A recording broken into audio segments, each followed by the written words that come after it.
AlpenFury is the new for 2025 premier launch coaster at Canada's Wonderland, and it's tied with Steel Curtain for the most inversions on any roller coaster in North America, which is no small record. For years, people have been saying that Canada's Wonderland needs not only a new launch coaster, but also an intense roller coaster with ejector airtime. And they got exactly that with AlpenFury. AlpenFury has some of the best and most aggressive pacing of any roller coaster I've ever ridden. So, in some ways, I can understand if you're a member of the general public, and this coaster might be a little bit too intense for you. But for us coaster enthusiasts, we love roller coasters like this. We actually knew that Canada's Wonderland would be getting some type of thrilling multi-launch coaster for a while, but we never really knew much more than that. Most people thought it could be a mock or Vekoma, so most coaster enthusiasts, including me, were kind of disappointed when we found out it was going to be a Premier Rides launch coaster. I've always really liked Premier Rides, especially something like Icebreaker, but I know a lot of coaster enthusiasts used to not really like them because they thought they made uninspired layouts and some of the worst trains in the roller coaster industry. Which I definitely wouldn't go that far, but I do feel like Premier improved a lot as a manufacturer when they made AlpenFury. Another thing that me and many other people were skeptical about is that this layout on this roller coaster at first, it looked like there wasn't enough airtime moments and the ending was too repetitive. But everyone realized that both of those things were far from true once it opened. Even though this coaster is very inversion focused, it has a lot of airtime. And I don't mean hang time, I mean upside down and sideways ejector airtime on the inversions. But I don't want to get into that too much now because I will be talking about the layout much more in depth very soon. AlpenFury opened as the main thing in the new AlpenFest area, which looks really good, especially for a Cedar Fair park that doesn't usually focus much on theming.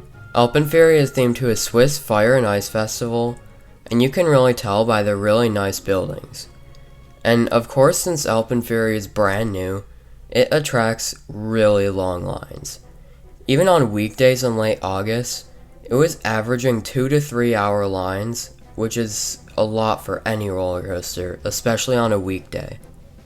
The best way to make the line shorter is to either head there first thing, but you'll probably have to get there at least an hour early for that, or you could also get Fastlane Plus, which is what I did.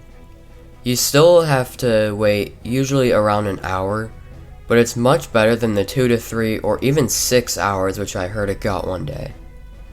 And just some quick advice, you are not allowed to bring anything on AlpenFury, especially in the station or on the ride. But there's a free loose article bin that actually takes its own ride, but only small things like phones or even small bags can fit, and it's right before you get to the station. But now that we have some other things out of the way, let's get into what everyone really wants to hear about: the layout. You start by taking a right turn, and you're immediately at the first launch, and this has a surprising kick for how slow the launch's top speed is. But without any chance to catch your breath, you are thrown into a banking ejector airtime hill, which is actually much better than it looks, because not only do you get thrown up in the air, but halfway through, you more get like thrown sideways kind of. But this is all just a warm-up, because what comes next might just be my favorite sequence of any roller coaster ever. And this is the main reason why I prefer the front row. You start by entering the tunnel through Wonder Mountain, and you see all the cool rock quirks and lights, but all of that stuff is about to be gone in just seconds, because once the entire train is in the tunnel, the LSMs kick in, and you completely fly through the tunnel, going from about probably 30 miles per hour to almost 72 miles per hour in what feels like about a second, which is easily one of the strongest launches ever, and I don't even know how they did it. I mean, I've ridden other Premier launch coasters, and the launches are good. Like, I've ridden Skyrocket at Kennywood, which has an okay to good launch, but it's nothing special. But AlpenFury just takes it to a whole new level with what almost feels like a hydraulic launch. And if that crazy launch wasn't enough, you get crushed with nearly 5 Gs on the ascent into the double inverting top hat. And that will not be the last moment of high positive Gs on this coaster.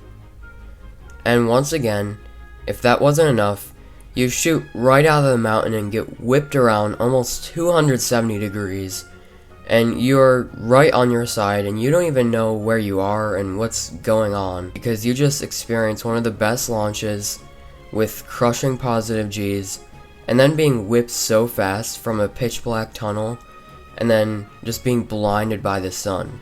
This is easily one of the craziest and most disorienting moments on any roller coaster I've ever ridden. And can we just appreciate the sound that this roller coaster makes, especially on the first launch? You might not be able to see when it's launching, but you can hear it from anywhere in the park. It could easily be my favorite sound that any roller coaster makes.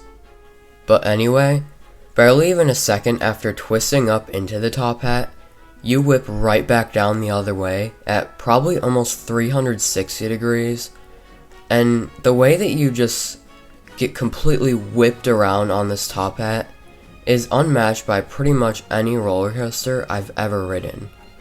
Even more than a coaster like Maverick, which is known for its snappy transitions.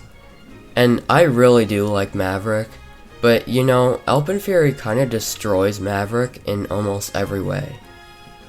And after spiraling down and experiencing more crushing positive Gs, you have what looks like a nice moment to catch your breath, and it probably is the least intense moment of the ride, but it's far from a catch your breath moment.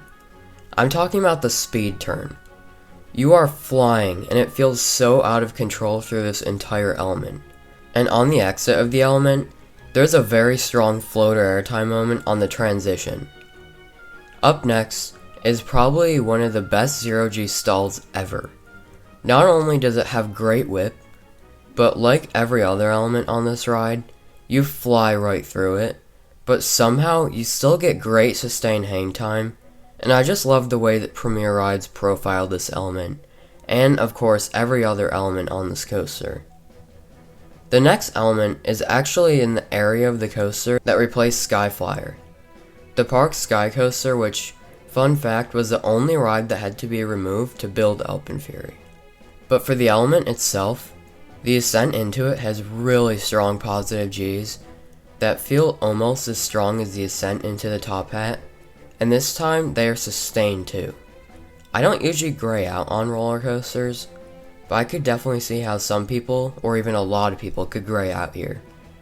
And immediately after, you get a sideways pop of ejector airtime, then twist down really quickly, getting more crazy laterals and airtime combined. This is definitely one of the most disorienting moments of the ride. And now you have what is almost your finale, but there are still 5 inversions left, and they all happen very quickly right after each other. The first element on the return run is the Ice Winder roll, and this element is just perfect. The way you twist one way and then twist back down the other way, it just flows perfectly. And the forces on this element are so crazy. In the front row, you get this crazy sensation where you are just snapped around so quickly that in a way you almost feel like you are getting left behind because it happens so quick. And as that happens, you are also getting a mix of hang time and inverted ejector airtime. It's so crazy, and the only other roller coaster that does anything even close to similar is Skyrocket at Kennywood with its 0G roll, which also happens to be made by Premier. And once again in the back row, you get a very similar sensation, but I think the first half of this element is just a little bit more intense. But the second half is still crazy with laterals and upside down ejector airtime. After the Ice Winder roll, you have a similarly profiled element, except the 2 rolls twist in the same way, which I think makes even more disorienting. And I don't even know how this happened, but it managed to be even a little crazier than the Ice Winder roll that came right before it. I think this one has even more whip and airtime if that's somehow possible. For example, the second roll looks like a downward corkscrew that wouldn't really have any airtime. But that's completely wrong, because once again, in the back row, you get crazy airtime through it. And can we talk about how close you get to the speed turn from earlier in the ride? It's actually kind of scary how close you get. Then, as a break from the inversions, you fly through a straight traditional ejector airtime hill, which feels straight off an Intamin like the one on Fahrenheit at Hershey Park. I love that with this crazy amount of inversions on this thing, they were still able to add in some regular airtime hills. Next is your final inversion, a 0G roll. And I heard that this is a pretty graceful inversion before riding AlpenFury. And sure, it doesn't have the same whip as some of the inversions earlier in the ride, but it's far from graceful. The element I would most compare it to is once again the 0G roll on Skyrocket at Kennywood, which is one of my favorite inversions I've ever experienced. And to say that's probably only the 7th or 8th best inversion on the coaster just shows how good the rest of it is. Like I said before, it doesn't have the same whip as the other inversions, but it still does have some pretty good whip and inverted ejector airtime. And after that, you have a double up into the final breaks, with the first part giving some good floater airtime, and the second part giving a little bit of weak floater airtime in the front row. And now you are left to try and even process what just happened. AlpenFury is a very intense roller coaster. It will leave you wondering why Premier even thought some of these elements were okay, but in the best way possible. And you will definitely need more than one ride to really understand this coaster. I mean, I got 3 rides, 1 in the back and 2 in the front, and I still don't fully understand what even happened. There's a few other things that I do also want to talk about, and the first thing is the trains. I know Premier Skyrocket trains are some of the most hated in the entire industry, right behind something like a Vekoma SLC train. But AlpenFury's trains are different. Not only is it just a lap bar, with no seatbelt, and then most importantly no comfort collars, but it feels like there's also a lot more room in the seat than before. And they also removed the weird shoulder guard kind of thing on the side of the train, making it feel much more open. Unfortunately, it does still have the tight shin guards, but it's still a huge improvement from Premier's older Skyrocket trains. And the next thing is something that I've already talked about earlier, and it's the long lines. Like I said earlier, unless you want to wait at least about 2 to 3 hours, then you need to get Fastlane. And you definitely need Fastlane if you want to ride AlpenFury more than once, which you will definitely want to do, because this is a seriously good world-class roller coaster. It would have been cool for them to be able to run 3 trains, but I understand they really didn't have the space for that. AlpenFury is a very big deal for Premier rides. I've always thought they are a good manufacturer, just nothing crazy that stands out above other manufacturers. But AlpenFury is completely different. It is by far the best Premier coaster, and it's not even close. AlpenFury is fast, very intense, and extremely smooth, which some more popular manufacturers struggle with. But Premier has always made really smooth roller coasters. Well, except for Backlot Stunt Coaster, but that one doesn't count. I just really think that Premier is about to become one of the top manufacturers for roller coasters, kinda like how Mach Rides did in the last 5 years. So, if you've ridden AlpenFury, what do you think of it? And if you haven't ridden it, then it needs to be on your bucket list, because it really is that good. So, if you enjoyed this video, then please like, comment, and subscribe for more, and I will see you in the next video. Crack it.